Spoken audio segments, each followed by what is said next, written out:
जब हमें किसी स्मॉल डेटा का फॉलोअप लेना होता है तो विदाउट एनी इशू, बिना किसी परेशानी के हम उस डेटा को मैनेज कर पाते हैं। लेकिन ज़रा सोचिए कि अगर डेटा बड़ा हो तो फॉलोअप लेना कितना मुश्किल हो जाता है।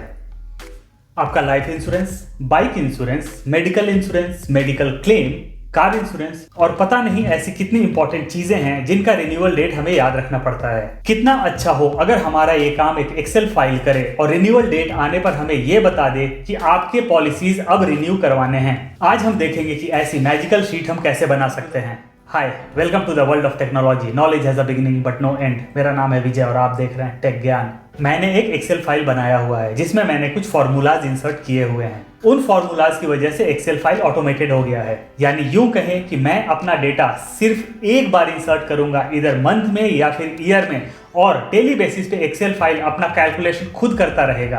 फॉर्मूलाज देखने से पहले हम ये देख लेते हैं कि इस एक्सेल फाइल से हमें क्या क्या फायदा हो सकता है। ये वो फाइल है जो मैंने एडवांस में बनाया हुआ है। इसमें मैंने कुछ इंपॉर्टेंट चीजें डाली हुई हैं, जैसे मेरा life insurance premium, bike insurance, car insurance, fire extinguisher refill, और इस तरीके से मैंने कुछ इंपॉर्टेंट डेट्स डाला हुआ है। मैं इसे साल में सिर्फ एक बार अपडेट करता हूं और डेली बेसिस पर ये कैलकुलेट होता रहता है और मुझे स्टेटस पता चलता है कि ये पेंडिंग है या फिर ये मेरा डन है। और डेली बेसिस पर ये डेज भी कैलकुलेट होते हैं, जिससे मुझे पता चलता है कि मेरी कौन सी पॉलिसी कितने दिनों में लैप्स होने वाली है और मुझे रिन्यू कब कराना है। इसके क्या क्या फायदे हैं हम देख लेते हैं। Pending days automatically daily basis पर चेंज होता रहेगा। जब 30 डेज से ज़्यादा रहेगा पेंडिंग डेज तो ये ग्रीन में शो करेगा। बिटवीन 15 टू 30 डेज रहेगा तो ये ऑरेंज में आ जाएगा। जब 15 डेज या उससे कम रहेगा तो ये रेड में शो करेगा। जब ऑरेंज आ जाए इसका मतलब it's time to be alert, आपको अलर्ट होने की ज़रूरत है। और जब ये रेड में आ जाए तो आपको एक्शन लेने की ज़रूरत है। तो चलिए हम देखते हैं कि हमने इसमें कौन कौन से फॉर्मूले यूज़ किए हैं और कौन कौन से फॉर्मेटिंग हमने इसमें यूज़ किया हुआ है। चलते हैं शीट 1 में। अभी मैं आपको दिखाता हूँ, ये मेरा है लाइफ इंश्योरेंस प्रीमियम। मैंने करवाया था 12 दिसंबर 2019 को। अगर हम देखेंगे तो ये 1 डे पेंडिंग है। अगर मैं इसे कल की डेट में देखता हूँ, यानी कि जब मैं नेक्स्ट डे में इसे देखूंगा तो ये मेरा 0 हो चुका है। अगर मैं 5 दिनों के बाद देखूंगा तो ये -4 में चला जाएगा। तो यानी कि डेली बेसिस पर इसमें कैलकुलेशन हो रही है, हमें कोई चेंजेस करने की ज़रूरत नहीं है। मैं आपको दिखाता हूँ ये काम कैसे करता है। सपोज दैट मैं इसका डेट चेंज कर देता हूँ, 12 दिसंबर मैं इसे अगर कर देता हूँ जैन, तो ये देखिए जहाँ मेरा 1 डे शो कर रहा था पेंडिंग, अभी 31 डे शो कर रहा है। एक चीज़ मैं आपको और बता दूं, ये स्टेटस जो है जब ये 30 डेज से कम रहेगा तो यहाँ पेंडिंग आ जाएगा और 30 डेज से ज़्यादा रहेगा तो ये डन आ जाएगा। हम चेंजेस करके देख लेते हैं। यहाँ अगर मैं 10th मंथ डालता हूँ तो ये देखिए 30 डेज है, यहाँ डन, यानी कि 30 से कम नहीं है तो ये डन शो कर रहा है। 30 से कम आते ही यहाँ पेंडिंग आ जाएगा। यहाँ देखिए ऑरेंज में ये आ चुका है। अब मैं इसे 9 करके देखता हूँ क्या स्टेटस आता है। ये देखिए डेज पेंडिंग है मेरा 29 और यहाँ स्टेटस मेरा पेंडिंग आ चुका है। तो हमने यहाँ कौन सा फॉर्मूला यूज़ किया हुआ है जिसकी वजह से ये डेली बेसिस पे कैलकुलेशन होता रहता है, अभी हम देखेंगे।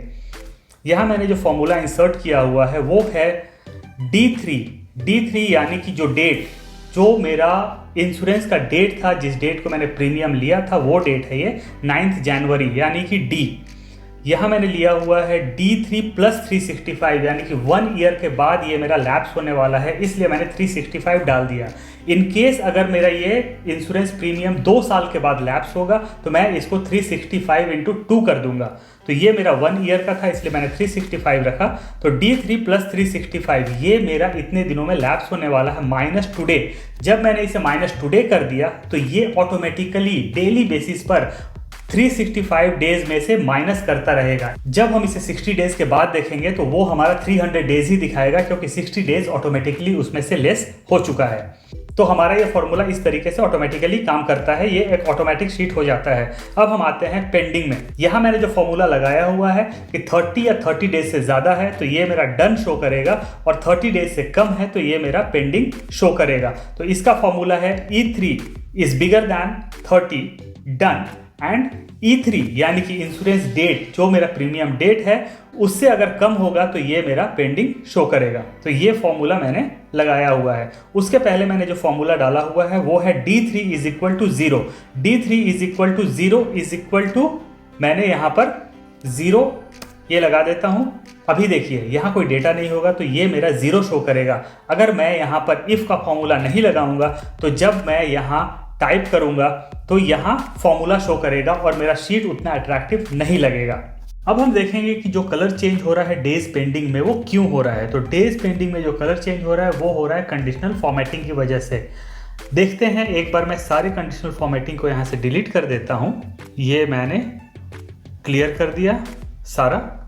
अब हम चलते हैं कंडीशनल फॉर्मेटिंग की ओर। सबसे पहले मैं ये चूज़ कर लूँगा डेज पेंडिंग में। यहाँ जाने के बाद हम जाएंगे कंडीशनल फॉर्मेटिंग में और यहाँ हाईलाइट सेल रूल्स, यहाँ हम कर देंगे ग्रेटर दैन 30 और हम इसे कर देंगे ग्रीन।